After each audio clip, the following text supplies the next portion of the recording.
नमस्कार दोस्तों, मैं दीपक सिंह आपका स्वागत करता हूं मार्केट प्लस हब चैनल में। इस चैनल पर हम रोजाना गोल्ड, सिल्वर और कई अन्य कमोडिटी की रिपोर्ट, ट्रेंड और ट्रेड की जानकारी देते हैं ताकि आपको ग्लोबल मार्केट की हर बड़ी खबर, उसके पीछे की वजह और उसका कमोडिटी मार्केट पर पड़ने वाला असर बेहद आसान और स्पष्ट भाषा में समझाया जा सके। आज की खबर गोल्ड मार्केट के लिए बेहद महत्वपूर्ण है क्योंकि ये खबर सीधे दुनिया के गोल्ड रिजर्व, केंद्रीय बैंकों की रणनीति और वैश्विक आर्थिक हालात से जुड़ी हुई है। अगर ये फैसला लागू होता है तो इसका असर केवल एक देश तक सीमित नहीं रहेगा, बल्कि पूरी दुनिया के गोल्ड मार्केट में हलचल पैदा कर सकता है। ये जानकारी केवल एजुकेशनल उद्देश्य से दी गई है।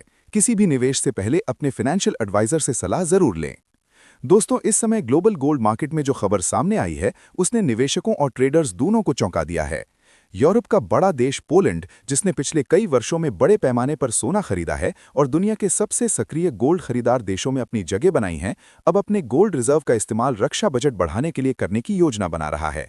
रिपोर्ट्स के अनुसार पोलैंड सरकार और केंद्रीय बैंक इस बात पर विचार कर रहे हैं कि देश के गोल्ड रिजर्व का एक हिस्सा बेचकर सैन्य खर्च के लिए फंड जुटाया जाए, ताकि देश अपनी सुरक्षा व्यवस्था और सैन्य ताकत को और मजबूत बना सके। ये खबर इसलिए भी महत्वपूर्ण है क्योंकि पिछले कुछ वर्षों में दुनिया के कई केंद्रीय बैंकों ने तेजी से गोल्ड खरीदना शुरू किया था। इसका मुख्य कारण था वैश्विक आर्थिक अनिश्चितता, डॉलर पर निर्भरता कम करना और अपने विदेशी मुद्रा भंडार को सुरक्षित बनाना। पोलैंड भी उन्हीं देशों में शामिल था जिसने लगातार बड़े पैमाने पर सोना खरीदकर अपने गोल्ड रिजर्व को काफी तेजी से बढ़ाया। लेकिन अब बदलते वैश्विक हालात, यूरोप में बढ़ते सैन्य तनाव और सुरक्षा चुनौतियों के कारण देश अपने गोल्ड रिजर्व का उपयोग रक्षा खर्च बढ़ाने के लिए करने पर विचार कर रहा है। रिपोर्ट्स के अनुसार इस योजना के जरिए लगभग 48 अरब ज़्लॉटी यानी करीब 13 अरब डॉलर तक की राशि जुटाई जा सकती है। ये रकम आधुनिक हथियार खरीदने, सैन्य तकनीक विकसित करने और देश की रक्षा प्रणाली को मजबूत बनाने के लिए इस्तेमाल की जा सकती है। अगर ये योजना लागू होती है तो ये केवल पोलैंड की रक्षा नीति में बड़ा बदलाव नहीं होगा, बल्कि ये ग्लोबल गोल्ड मार्केट के लिए भी एक बड़ा संकेत बन सकता है। क्योंकि जब भी कोई बड़ा देश अपने गोल्ड रिजर्व में बदलाव करता है, चाहे वो खरीद हो या बिक्री, उसका असर अंतर्राष्ट्रीय गोल्ड मार्केट पर जरूर पड़ता है। निवेशक, ट्रेडर्स और बड़े फंड हाउस ऐसे फैसलों को बहुत ध्यान से देखते हैं क्योंकि इससे भविष्य की सप्लाई और डिमांड का अनुमान लगाया जाता है।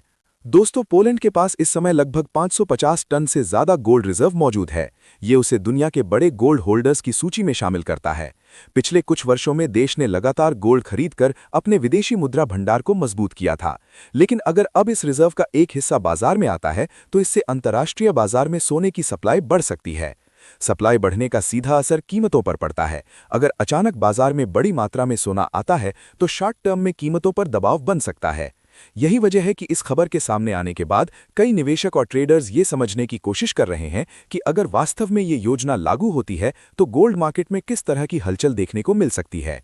हालांकि कई मार्केट एक्सपर्ट्स का मानना है कि इस खबर को केवल सप्लाई के नजरिए से नहीं देखना चाहिए, क्योंकि जब भी दुनिया में सैन्य तनाव बढ़ता है, युद्ध की आशंका बढ़ती है या देशों के बीच टकराव बढ़ता है, तो निवेशक अक्सर सुरक्षित निवेश यानी सेफ हेवन की ओर रुख करते हैं।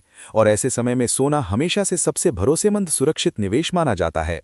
यानी एक तरफ अगर गोल्ड की सप्लाई बढ़ने की संभावना है तो दूसरी तरफ बढ़ते जियोपॉलिटिकल तनाव और सैन्य खर्च की वजह से सोने की मांग भी बढ़ सकती है। यही वजह है कि आने वाले समय में गोल्ड मार्केट में तेज उतार चढ़ाव यानी हाई वॉलेटिलिटी देखने को मिल सकती है। ग्लोबल मार्केट पर संभावित असर। अगर पोलैंड गोल्ड रिजर्व का हिस्सा बेचता है तो इंटरनेशनल मार्केट में सप्लाई बढ़ सकती है। सप्लाई बढ़ने से शॉर्ट टर्म में गोल्ड प्राइस पर दबाव बन सकता है, लेकिन जियोपॉलिटिकल तनाव बढ़ने पर सेफ हेवन डिमांड फिर से कीमतों को ऊपर ले जा सकती है। इसलिए गोल्ड मार्केट में तेज और अचानक मूवमेंट देखने को मिल सकता है। निवेशकों को अब केंद्रीय बैंकों की गतिविधियों पर पहले से ज्यादा नजर रखनी होगी। निवेशकों और ट्रेडर्स के लिए महत्वपूर्ण संकेत। केंद्रीय बैंकों की गोल्ड पॉलिसी अब सीधे मार्केट मूवमेंट को प्रभावित कर रही है। ग्लोबल तनाव और सैन्य खर्च कमोडिटी मार्केट के लिए बड़ा ट्रिगर बन सकते हैं। ऐसे समय में गोल्ड ट्रेडिंग करते वक्त रिस्क मैनेजमेंट बेहद जरूरी हो जाता है। आने वाले दिनों में गोल्ड और सिल्वर दोनों में बड़े और अचानक मूवमेंट देखने को मिल सकते हैं।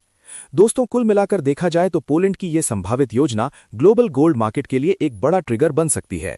अगर वास्तव में गोल्ड रिजर्व का हिस्सा बाजार में आता है तो शॉर्ट टर्म में कीमतों पर दबाव बन सकता है, लेकिन दूसरी तरफ बढ़ते वैश्विक तनाव और आर्थिक अनिश्चितता की वजह से सोने की सुरक्षित निवेश के रूप में मांग भी मजबूत रह सकती है।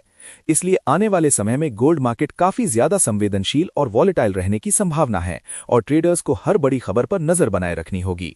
अगर आप चाहते हैं कि गोल्ड, सिल्वर और बाकी कमोडिटी मार्केट की हर बड़ी खबर, उसका गहरा विश्लेषण और ट्रेडिंग से जुड़ी महत्वपूर्ण जानकारी आपको सबसे पहले मिले, तो चैनल को जरूर सब्सक्राइब करें।